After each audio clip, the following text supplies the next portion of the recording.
మత్తయి సువార్త 5వ అధ్యాయం 20వ వచనం. మత్తయి సువార్త 11వ అధ్యాయం 28, 29, 30 వచనాలు. ప్రయాసపడి భారము మోసుకొనుచున్న సమస్త జనులారా నా యొద్దకు రండి, నేను మీకు విశ్రాంతి కలుగజేతును. నేను సాత్వికుడును దీన మనసు కలవాడను కనుక మీ మీద నా కాడి ఎత్తుకొని నా యొద్ద నేర్చుకొనడి, అప్పుడు మీ ప్రాణములకు విశ్రాంతి దొరుకును. ఏలైనగా నా కాడి సులువుగాను నా భారం తేలికగాను ఉన్నవి. ఇక్కడ 4వ అధ్యాయంలో మొదలు చూసినట్లుగా ప్రభు తన యొక్క పరిచర్యను ప్రారంభించి 11వ అధ్యాయం చివరి భాగంలోనికి వచ్చినప్పుడు ఈ వాక్యాలు మాట్లాడుతున్నాడు. ఈ 5, 6, 7 అధ్యాయాలు మాట్లాడిన తర్వాత 8, 9, 10, 11 అధ్యాయాలలో అనేక కార్యములు, సూచక క్రియలు జరిగించి వారందరితో కూడా మాట్లాడి దేవుడు మరి సశరీరుడిగా దేవుని కుమారుడిగా మనిషి రూపం ధరించి ఈ లోకానికి వచ్చి వారందరికీ రక్షణ లేక విడుదల కలుగు చేయాలని చేస్తున్నటువంటి విషయాలన్నిటినీ వారికి తెలియచెప్పాడు. తర్వాత ఆయన దేవుడే ఏ విధంగా వారి మధ్యలోనికి వచ్చున్నాడో, తర్వాత వాడికి పాత నిబంధనలో ఇవ్వబడినటువంటి మోషే చెప్పినట్లుగా నా వంటి ప్రవర్తన మీ సహోదరుల్లో లేపును అని చెప్పబడినటువంటి వాక్యానికి అనుసారంగా వాళ్ళ గమనానికి విషయాలన్నీ తీసుకొచ్చాడు. కానీ వాళ్ళు ఎప్పుడు కూడా ఆయన ఎందుకు విశ్వసించలేదు. ఆయన వచ్చినప్పుడు వాళ్ళకి చెప్పబడినటువంటి వాక్యం ఏంటంటే, మీరు ఏదైతే భారం కలిగి ఉన్నారో ఆ భారాన్ని తొలగించడానికి నేను వచ్చి ఉన్నానని చెప్పినప్పుడు వాళ్ళు అంగీకరించలేదు. కనుక మరలా చివరిలో ఇంకొకసారి వాళ్ళకి పిలుపునిస్తున్నాడు. ప్రయాసపడి భారము మోసుకొనుచున్న సమస్త జనులారా మీరు నా యొద్దకు రండి. ఏమిటి వాళ్ళు మోస్తున్నటువంటి భారం? ఈ పాప నియమం కింద బంధించబడి ఈ ధర్మశాస్త్రం అనేటువంటి భారాన్ని మోసుకొని సరైన విధంగా దేవుడితోటి దేవుడు కోరిన విధంగా జీవించడానికి వారు కలిగి ఉన్నటువంటి భారం, అది ప్రతిరోజు కూడా ఒక ప్రయాసంలాగా మారింది. ప్రతిరోజు మనిషి ఎప్పటివరకైతే శరీరంలో పాప నియమానికి బంధించబడి ఉంటాడో ఆ ధర్మశాస్త్రాన్ని అనుసరించడం అనేటువంటిది ఎవరి వల్ల సాధ్యమయ్యే విషయం కాదు. అందుకని పౌలు రోమపత్రిక 3వ అధ్యాయంలో చెప్పబడినప్పుడు ధర్మశాస్త్రం వలన ఏ మనుషుడును నీతిమంతుడిగా ఎంచబడాడు. ఎందుకనగా ధర్మశాస్త్రాన్ని కనుక నెరవేర్చాలి అంటే దానికి ముందు పాప నియమం అనేటువంటి దానిని మనతో వ్యవహరించాలి. మనం పాప నియమం ఎప్పటి వరకు అయితే మన శరీరంలో పనిచేస్తున్నదో అప్పటి వరకు ధర్మశాస్త్రాన్ని ఎవరు కూడా చేయలేరు. పరిశీలు నీతి, శాస్త్రుల నీతి ఆ ధర్మశాస్త్రానుసారంగా నీతిగా జీవించడానికి చేసేటువంటి ప్రయత్నంలో కూడా పౌలు వలె కొంతమంది ఉన్నప్పటికీ, పౌలు ఫిలిప్పీ పత్రిక 3వ అధ్యాయంలో చెప్తున్నాడు, ధర్మశాస్త్ర విషయమై నేను అనింద్యుడినైతిని. అంటే నేను కొంతవరకు అనేక మంది కంటే అధికంగా చేయగలిగానని అర్థం. అలా చేయగలిగినప్పటికీ కూడా ఆ నీతి కూడా దేవుని యొక్క నీతి కంటే సరైనది కాదు. అది మనిషి దృష్టికి కనబడేటువంటిది, మనిషి యొక్క శక్తి ద్వారా దేవుని యొక్క నియమాన్ని అందుకోవటానికి చేసేటువంటి మనుషుని యొక్క ప్రయత్నం. కానీ ప్రభువైన యేసుక్రీస్తు ఈ లోకానికి వచ్చినప్పుడు ఏం చెప్తున్నాడంటే, మీలో ఉన్నటువంటి పాప నియమం మిమ్మల్ని నిర్బంధించుండగా ధర్మశాస్త్రాన్ని అనుసరించడానికి చేసేటువంటి ప్రతి ప్రయత్నం కూడా మనిషి మీద మోయలేనటువంటి భారంగా ఉంది. మీరు కనుక నా దగ్గరికి వచ్చినట్లయితే, నేను చెప్పే మాటలు కనుక విన్నట్లయితే, నా యందు కనుక విశ్వాసం ఉంచినట్లయితే నేను మీకు విశ్రాంతిని కలుగు చేస్తాను. ఆయన దగ్గరికి రావటం అంటే ఆయన మాటలు ఏంది విశ్వసించి ఆయన చెప్పిన వాటిని మన హృదయంలో గైకొనటం, నమ్మటం అనేటువంటి. అప్పుడు మీకు విశ్రాంతి దొరుకుతుంది మీ ప్రాణాలకి. అంటే ఆ పాప నియమం చేత నిర్బంధించబడి ఉన్నటువంటి మనందరం కూడా తొలగించబడి ధర్మశాస్త్రానుసారంగా జీవించటం అనేటువంటి ప్రయాసంలో ఏదైతే మనుషుడు దేవుడు కోరిన విధంగా జీవించటానికి ధర్మశాస్త్రానుసారంగా కానీ, లేక వాళ్ళ మనస్సాక్షి వాళ్ళకు ధర్మశాస్త్రం వల్లే పనిచేస్తుండగా ఆ నియమం చొప్పున కానీ, ఈ రెండింటి ప్రయాసంలో నుంచి మనిషి బయటికి రాగలుగుతాడు. అందుచేత వాళ్ళందరికీ ఇవ్వబడినటువంటి ప్రభువైన యేసుక్రీస్తు యొక్క పిలుపు ఏంటంటే, మీరందరి మీద ఈ భారం ఉన్నది, ఆ భారం మోసుకొని మీరు అందరూ కూడా ప్రతిరోజు ప్రయాసపడుతున్నారు. ఆ ప్రయాసం నుంచి, ఆ భారం నుంచి తొలగించడానికి నేను ఈ లోకానికి వచ్చున్నాను. కనుక మీరు నా దగ్గరకు రండి, నా యందు విశ్వాసించండి, అది అర్థం.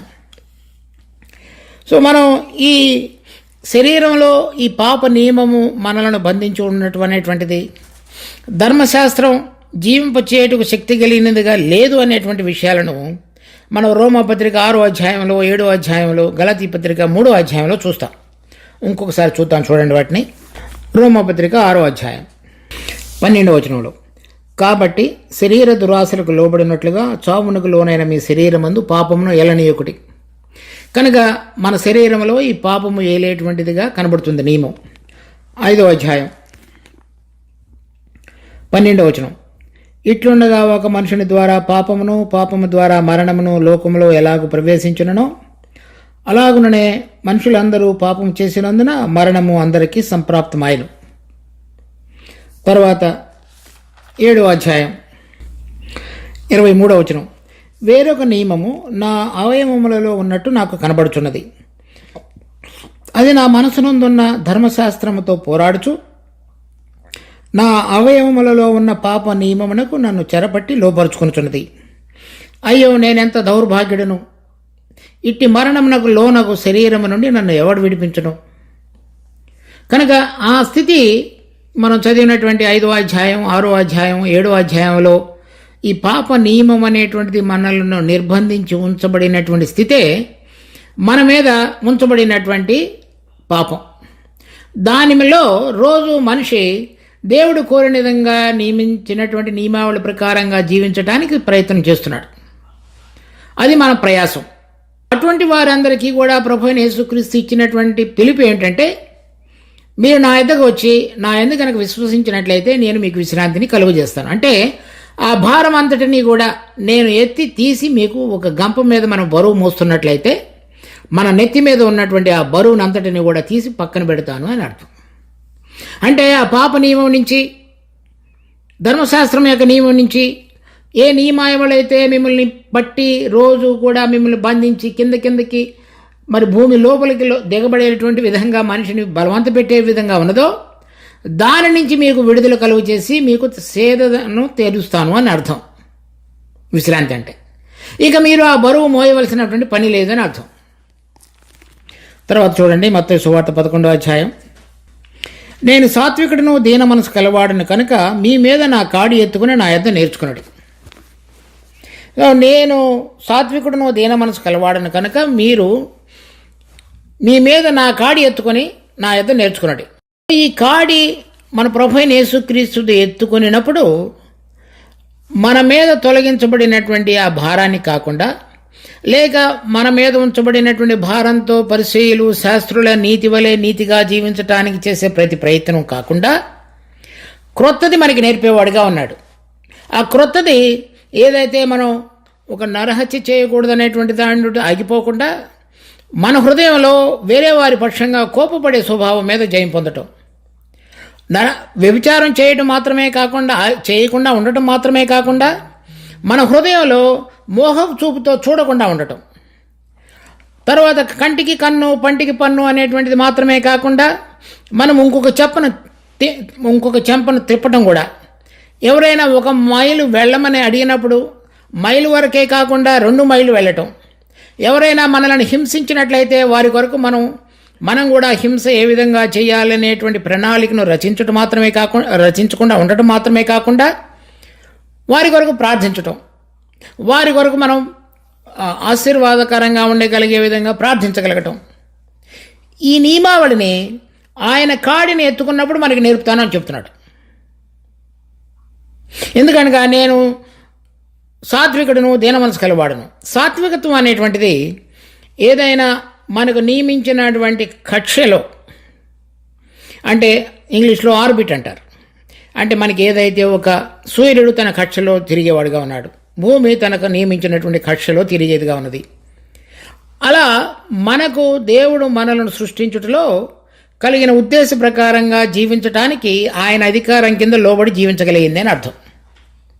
ప్రభువైన యేసుక్రీస్తు చెప్పినాడు, నేను సాత్వికుడును, నేను తండ్రి ఏ ఉద్దేశంతో అయితే నన్ను ఈ లోకానికి పంపించున్నాడో దాని ప్రకారంగా నేను జీవించేటువంటి వాడను అని చెప్తున్నాడు. ఆయన తండ్రితో దేవునితో సమానముగా ఉండుట విడిచిపెట్టకూడని భాగ్యం ఎంచుకొనలేదు, కానీ మరి మనిషి రూపము ధరించి దాసునిగా జీవించి మరి శిలువ మరణం పొందినంతగా విధేయత చూపించాడు.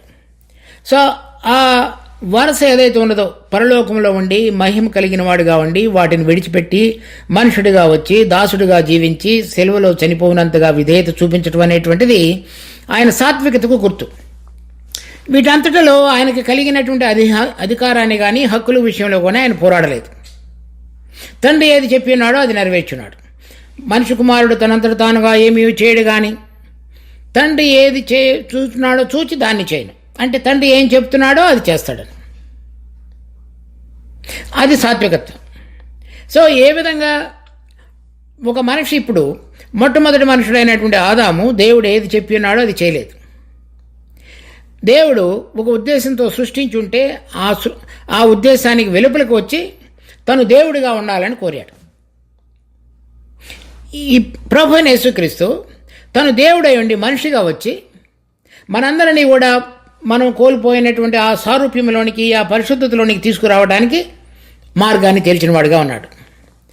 ఆయన అధికారాన్ని అంతటిని విడిచిపెట్టి మహిమను విడిచిపెట్టి మనము కూడా ఆయనతో పాటుగా ఆ మహిమలో ఆ పరిశుద్ధతలో పాలు పొందడానికి అవసరమైన మార్గాన్ని తెరిచేవాడుగా ఉన్నాడు. నేను సాత్వికుడును అంటే ఈ విషయాలన్నిటిలో కూడా మనము ఆయన కాడి కిందకు వచ్చి నేర్చుకునటానికి తెరుస్తున్నటువంటి మార్గం అని అర్థం. తర్వాత నేను దీన మనసు కలవాడును. ఆయన దేవుడయండి మనుషు కుమారుడిగా వచ్చి మన స్థాయికి వచ్చి మనం ఎటువంటి వారమో గుర్తెరిగి మన ఎడల జాలిపడి మనందరినీ ప్రేమించినవాడు, మనల్ని స్వీకరించినవాడు, మనం పడిపోయిన స్థితిలో లేవనెత్తినవాడు, మన పడిపోయిన స్థితిలో మనల్ని శుద్ధీకరించి హత్తుకునేవాడు, దేవుని ప్రేమను మనకు తెలియజెప్పినవాడు. అది దీన మనసు. సాత్వికత్వం అనేటువంటిది మనకు దేవునితో కలిగిన సంబంధాన్ని గురించి మాట్లాడేది. దీన మనసు అనేది మనం ఒక వ్యక్తితో కలిగినటువంటి సంబంధాన్ని గురించి తెలియజెప్పేది. సాత్వికత్వము పాత నిబంధనలో ఇవ్వబడినటువంటి మొదటి ఆజ్ఞ.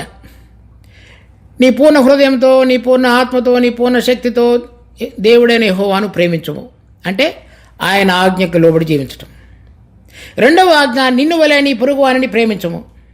మనం చదివినటువంటి మత్తయి సువార్త 21వ అధ్యాయం 5వ అధ్యాయం 21వ వచనం నుంచి 47వ వచనం వరకు చెప్పబడిన అంశాలన్నీ కూడా నేను గనక నా పొరుగువాడిని నా వలె ప్రేమించినట్లయితే వాడి మీద కోపపడను, వాళ్ళ భార్యను మోహించను, వాడు గనక కంటికి కన్ను పంటుకు పన్ను అంటే అప్పుడు నేను ప్రేమించి వాడికి కావలసినవన్నీ జరిగించి వాళ్ళ యొక్క బలము, వాళ్ళ యొక్క బాధలు సాధకాలు అన్నిటిలో కూడా వాళ్ళ విషయమై ప్రేమించి వారికి మేలు చేయడానికి ప్రయత్నం చేస్తా.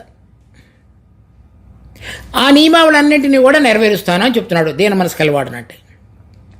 కనుక మనిషికి మొట్టమొదటిలో ఆదాము తప్పిపోయినటువంటి నియమావళి నుంచి మన ప్రభు అయిన యేసుక్రీస్తు దేవుడు మనుషుని సృష్టించుటలో కలిగినటువంటి ఉన్నతమైన ఉద్దేశాలన్నింటినీ చక్కగా నెరవేర్చేవాడను అని చెప్తున్నాడు. నేను సాత్వికుడును దీన మనసు కలవాడనంటే అవి నేను మీకు నేర్పుతానని చెప్తున్నాడు. మనము ప్రభు అయిన యేసుక్రీస్తు రాకమునుపు ఏ మనుషుడు కూడా ఇటువంటి సాత్వికతతో కానీ దీన మనసుతో కానీ జీవించిన వాడుగా లేడు. ఆయన కృపాసత్య సంపూర్ణుడిగా మన మధ్య ప్రత్యక్షమయ్యి దేవుని యొక్క పరిపూర్ణతను మనకు చాటి చెప్పినవాడు. ఆయన జీవించిన జీవితం ద్వారా మనకి ఇవన్నిటిని కూడా చూపించినాడు. మనము దానిలో ప్రవేశించడానికి ఆయన ఒక్కటే చెప్తున్నాడు, నా కాడిని మీ మీద ఎత్తుకొనుడి. కనుక మొదటలో మన మీద ఉన్నటువంటి ఆ పాప భారాన్ని లేక పాప నియమం చేత అణగుదొరకబడినటువంటి మనలో ఉన్న ఆ భారాన్ని లేక ధర్మశాస్త్రం చొప్పున జీవించుతున్నటువంటి ఆ జీవితం యొక్క మనము మోయలేనటువంటి బరువును దించటం మాత్రమే కాకుండా ఇప్పుడు క్రొత్తది ఏదైతే ఆయనలో ఉన్నటువంటి సాత్వికత దీనత్వాన్ని మనం ధరించుకొని ఆయన కాడిని మన మీద తీసుకొని జీవించటం. ఈ కాడి అనేటువంటిది ఒక అధికారం కిందకి రావటం. ఆ కాడి అనేటువంటిది ఇద్దరు కలిసి నడవటం అనేటువంటి దానికి గుర్తు. ఆ కాడి అనేటువంటిది ఇప్పుడు ఆయన యొక్క గమ్యము నా గమ్యము రెండు ఒకటి అని తెలియజెప్పుతూ ప్రతిరోజు ప్రయాణించేటువంటి మార్గానికి గుర్తు. కనుక మనం ఆయనతో పాటుగా జతపరచబడినట్లయితే, ఐక్యపరచబడినట్లయితే, కలిసి నడుస్తున్నట్లయితే మనం కూడా ఆయన ఏదైతే సాత్వికత్వము దీనత్వము కలిగి ఉన్నాడో ఆ విషయాలను మనం కూడా గ్రహించగలిగి ఆయన ఏ విధంగా పరిశుద్ధుడో ఆ పరిశుద్ధతలో మనం కూడా పాలు పంపులు పొందగలిగేటువంటి అవకాశంలోనికి దేవుడు మనల్ని నడిపించేవాడుగా ఉన్నాడు. ఇప్పుడు ఆ కాడి అనేటువంటి మాటకు అర్థం చూడండి. ఇక్కడ రోమపత్రిక 6వ అధ్యాయం 3వ వచనం నుంచి 6వ వచనం వరకు. క్రీస్తు యేసులోనికి బాప్తిజం పొందిన మనమందరము ఆయన మరణములోనికి బాప్తిజం పొందితమని మీరు ఎరుగరా. ఇక్కడ ఆయన మన కొరకు చనిపోవట అనేది కాకుండా మనము ఆయనతో పాటుగా చనిపోవట అనే అంశాన్ని మనం గమనిస్తున్నాం. క్రీస్తు యేసులోనికి బాప్తిజం పొందిన మీరందరూ ఆయన మరణంలోనికి బాప్తిజం పొందితమని అంటే ఆయనతో మనలను మనం అక్కడ జతపరుచుకోవటం. తర్వాత 4వ వచనం, కాబట్టి తండ్రి మహిమ వలన క్రీస్తు మృతులలో నుండి ఎలాగూ లేపబడినో అలాగునో మనమును నూతన జీవము పొందిన వారమై నడుచుకున్నట్లు మనము బాప్తిజం వలన ఆయన మరణములో పాలు పొందుటకై ఆయనతో కూడా పాతిపెట్టబడుతుంది. ఇప్పుడు ఆయనతో కూడా అక్కడ నా కాడి ఎత్తుకొని మీరు నడువుడి, ఇక్కడ ఆయనతో కూడా పాతిపెట్టబడుట. ఆయన చనిపోయినప్పుడు నేను కూడా ఆయనతో పాటుగా చనిపోయినాను, ఆయన పాతిపెట్టబడినప్పుడు నేను కూడా ఆయనతో పాటుగా పాతిపెట్టబడ్డాను. తరువాత ఆయన తిరిగి లేచినప్పుడు ఆయన కలిగినటువంటి జీవాన్ని కలిగి నేను జీవించగలిగినట్లుగా నూతన జీవాన్ని ఆయనతో పాటుగా నేను తీసుకున్నాను. తర్వాత 5వ వచనం, మరియు ఆయన మరణం యొక్క సాదృశ్యమందు ఆయనతో ఐక్యమగల వారమైన ఎడల ఆయన పునరుద్ధానం యొక్క సాదృశ్యమందును ఆయనతో ఐక్యమగల వారమైందము. ఇప్పుడు మనతో ఆయన కలిగినటువంటి ఐక్యత లేక ఒకే కాడి ఆయనతో పాటు రోజు కలిసి నడుచుట ఆయన యొక్క మరణము పునరుద్ధానము యొక్క సాదృశ్యాలలో ఐక్యత కలిగి ఉండుట అనేది అర్థం. అప్పుడు మాత్రమే ఆయన గుణాలను మనం నేర్చుకోగలుగుతాం. సో ఈ కాడి తీసుకునడం ద్వారా ఏం జరుగుతున్నది? పాతది ఏదైతే నేను శరీరం యొక్క పాప నియమం చేత నిర్బంధించబడి ఉన్నానో లేక ధర్మశాస్త్రం యొక్క బంధకంలో నుంచి బంధించబడి ఉన్నానో వాటి నుంచి బయటికి రాగలిగి ప్రభు యొక్క అధికారం కింద అంటే లేక ఆయనతో పాటుగా కల్వరి శిలువలో నేను కూడా చనిపోయినాను, ఆయన తిరిగి లేచినప్పుడు తండ్రి మహిమలను ఏ విధంగా ఆయన లేపబడ్డాడో నేను కూడా ఆ విధంగా లేపబడ్డాను. ఎందుకనంటే నూతన జీవం కలిగి ఉండటానికి. ఇప్పుడు నన్ను ఇదివరకు బంధించి ఉంచుతున్నటువంటి పాప నియమం మీద జయం పొందగలిగినటువంటి నూతన జీవం నాలోనికి ప్రవేశించగలిగేటట్లుగా నేను ఆయనతోటి ఐక్యపరుచుకునడం ద్వారా జరిగిన విషయం. అప్పుడు మాత్రమే నేను తండ్రి యొక్క చిత్తాన్ని ఉద్దేశాన్ని సాత్వికత్వంతో జరిగించగలను, నన్ను నా పొరుగువారిని కూడా నేను ప్రేమించగలను. అప్పుడు మాత్రమే ఆయన ఎటువంటి విధంగా పరిపూర్ణుడో పరిశుద్ధుడో ఆ విధంగా పరిశుద్ధతలో కూడా నేను పాలు పంపులు పొందగలను. తర్వాత చూడండి 7వ అధ్యాయం 4వ వచనం, కావున నా సహోదరులారా మనము దేవుని కొరకు ఫలమును ఫలించున్నట్లు మృతులలో నుండి లేపబడిన క్రీస్తు అను వేరొకని చేరుటకై మీరును ఆయన శరీరము ద్వారా ధర్మశాస్త్రము విషయమై మృతులైతరి. ఎప్పుడైతే ఈ మరణం యొక్క సాదృశ్యములో ఐక్యపరచబడతామో ఆ కాడిని ఎత్తుకునడం ద్వారా ఆయనతో పాటుగా జతపరచబడింది ఏంటి? వేరొకని చేరుటకు అనగా ప్రభు అయిన యేసుక్రీస్తుతో కూడా కలిసి ఆ కాడిని మోయిట. ఇప్పుడు నూతనమైనటువంటి ఫలమును ఫలించుటకు. ఏమిటి ఫలించేది? సాత్వికత్వము, దీనత్వము, దేవుని ప్రేమించుట, దేవునికి ఆజ్ఞలకు లోబడి జీవించుట, మనుషుని ప్రేమించుట, వారికి కావలసినటువంటి మేలును చేయుట.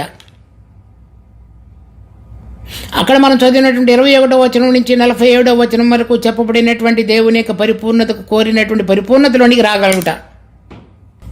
తర్వాత 6వ అధ్యాయంలో 19వ వచనం, మీ శరీర బలహీనతను బట్టి మనుష్య రీతిగా మాట్లాడుతున్నాను.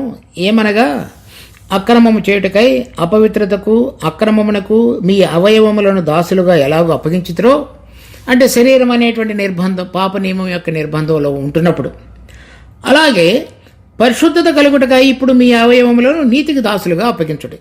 ఈ నీతి శాస్త్రాల నీతి కంటే పరిచర్యలుగా నీతిగా కంటే అధికం అవుట అంటే అర్థం ఏంటి? పరిశుద్ధత కలిగినప్పుడు మాత్రమే నీతి క్రియలు మనం చేయగలుగుతాం, దేవునికి ఇష్టకరమైన కార్యాలు చేయగలుగుతాం. ఈ శరీర సంబంధంగా ఆ పాప నియమము ఎప్పటి వరకు అయితే మనలో పనిచేస్తున్నదో అప్పటి వరకు మన శరీరము అక్రమానికి అవినీతికి అలవాటు పడినటువంటి క్రియలు చేస్తూ వచ్చింది. వాటన్నిటి నుంచి జయం పొందగలిగినటువంటిది ఆ కాడి కింద మన ప్రభు అయిన యేసుక్రీస్తుతో కూడా మనం ఆయన యొక్క మరణం యొక్క సాదృశ్యంలో ఐక్యపరచబడినటువంటి అనుభవంలోనికి వచ్చుట. అప్పుడు దేవుడు కోరినటువంటి పరిశుద్ధతలోనూ దేవుడు ఆశించినటువంటి నీతి క్రియలు జరిగించి పరిసయ్యుల నీతి కంటే శాస్త్రాల నీతి కంటే అధికమైన నీతిని మనం చేయగలిగిన వారంగా చేయబడతాం. పరిసయ్యులు శాస్త్రుల యొక్క నీతిలో వారు స్వయం యొక్క శక్తితోటి, వాళ్ళు కలిగిన బలంతో, జ్ఞానంతో జరిగించేది. ఇది దేవుడు మనం ఆయనతో పాటుగా, ప్రభువైన యేసుక్రీస్తుతో పాటుగా మృతులలో నుంచి లేపబడటం ద్వారా ఆ నూతన జీవాన్ని కలిగి జీవించడం ద్వారా చేయగలిగినటువంటి నీతిక్రియలు. మనిషి యొక్క పాత జీవితం ద్వారా, పాప జీవితం ద్వారా, లేక మనిషి యొక్క శక్తి బలం ద్వారా జరిగించినటువంటి క్రియలు ధర్మశాస్త్ర సంబంధమైనవి. ఇక్కడ నూతన జీవంతో దేవుని యొక్క ఇష్టానుసారంగా జరిగించేటువంటి క్రియలు దేవుని యొక్క నీతి క్రియలు. అవి పరిశుద్ధమైనవి.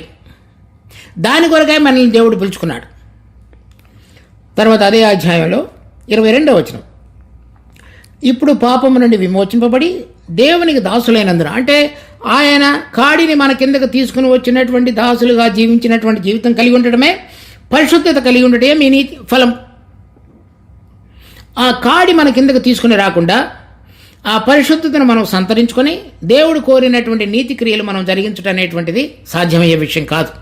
అక్కడ చెప్పబడినటువంటి 21వ వచనం నుంచి 47వ వచనం వరకు దేవుడు ఏదైతే పరిశీలన నీతి కంటే మరి మన నీతి అధికంగా ఉండాలని చెప్పబడినటువంటి ఆ క్రియలన్నీ కూడా ఎప్పటి వరకు అయితే మనం ఆయనకు దాసులంగా మారుతామో, ఆ కాడిని మనం ధరించుకుంటామో అప్పుడు మాత్రమే మనం చేయగలుగుతాం. అది పరిశుద్ధత లేక దేవుని యొక్క పరిపూర్ణత. అదే చూడండి 7వ అధ్యాయంలో 6వ వచనం, ఇప్పుడైతే దేని చేత నిర్బంధించబడితేమో, అంటే ఆ పాప భారం లేక ధర్మశాస్త్రం యొక్క బరువు, దాని విషయమై చనిపోయిన వారమై అది పక్కన పెట్టబడి ధర్మశాస్త్రం నుండి విడుదల పొందితిమి కనుక మన మీద ప్రయాసాన్ని రోజు కలుగు చేస్తూ భారంతో రోజు రోజు కృంగిపోతున్నటువంటి మన తత్వాన్ని విడిపించబడి అక్షరానుసారమైన ప్రాచీన స్థితి గలవారం కాక, అంటే ధర్మశాస్త్రానుసారంగా లేక మన మనస్సాక్షిని ఆధారంగా చేసుకునే జీవితాన్ని నుంచి కాకుండా నవీన స్థితి కలిగిన వారమై ఆత్మానుసారంగా, అంటే నూతన జీవంతో, ఆత్మ యొక్క ప్రభావంతో జీవం కలిగించడానికి అవసరమైనటువంటి నూతన స్థితిని దయచేయగలిగినటువంటి ప్రభువైన యేసుక్రీస్తు అను వేరొకని మనము చేరుదాము. ఆయన కాడి కిందకి మనం రాగలిగినాం. అలా జీవించగలిగినటువంటి జీవితం యొక్క ధన్యతలోనికి దేవుడు మొట్టమొదటి నుంచి కూడా ఆయన మనుషుని సృష్టించటంలో కలిగినటువంటి ఉద్దేశాలు నెరవేర్చబడగలగటానికి మనము విపులీకరణలోనికి రాగలిగి వాటిని అర్థం చేసుకుని మనలో ఉన్నటువంటి పాప నియమము, ధర్మశాస్త్రం యొక్క బంధకం నుంచి విడుదల పొందగలిగినటువంటి పిలుపును మన ప్రభువు అనుగ్రహించున్నాడు. తర్వాత చెప్పినాడు మత్తయి సువార్త 11వ అధ్యాయం, నా కాడి ఎత్తుకుని నా యొద్ద నేర్చుకునడి, అప్పుడు మీ ప్రాణములకు విశ్రాంతి దొరుకును. ఏలయనగా నా కాడి సులువుగాను నా భారం తేలికగాను ఉన్నవి. ఈ విధంగా మనం ఆయనతో పాటు ఆయన మరణం యొక్క సాదృశ్యములలో, ఆయన పునరుద్ధానం యొక్క సాదృశ్యములో ఐక్యత కలిగి ఆయనకు దాసులై ఆయన కాడిని ఎత్తుకుని ఆయనతోటి ఐక్యపరచబడినటువంటి అనుభవంలో జీవిస్తున్నప్పుడు మరి ఆ పరిచయుల నీతి కంటే, శాస్త్రాల నీతి కంటే అధికమైనటువంటి పరిశుద్ధతకు కలిగినటువంటి నీతి ఫలాలు ఫలించగలగటానికి, దానిలో ఇదివరకే ఇంత భారంగా ఉంటే ఒక శత్రువుని ప్రేమించినప్పుడు, శత్రువు మనల్ని కొట్టినప్పుడు మనం కొట్టకుండా ఉండగలగటం అనేటువంటిది, లేకపోతే కొట్టడం అనేటువంటిది జరుగుతున్నప్పుడు అతనిని ప్రేమించడం అనేటువంటిది ఎంతో కష్టం కదా అని మనిషికి అనిపిస్తుంది. కానీ ప్రభు ఏం చెప్తున్నాడంటే, నా కాడు సులువుగాను నా భారము తేలికగాను ఉన్నాయి. ఎలా మరి వాటిని సులువుగాను తేలికగాను చేసేవాడుగా ఉన్నాడు? మనం విశ్వాసంతో ఆయన కాడిని ఎత్తుకునటానికి కనుక ఇష్టపడినట్లయితే ఆ భారం తేలికగాను సులువుగాను జరిగించేదిగా చేస్తున్నాడు. అంటే ఇది మనిషి యొక్క ప్రయాసం ద్వారా జరిగే విషయం కాదని అర్థం చేసుకోవాలి.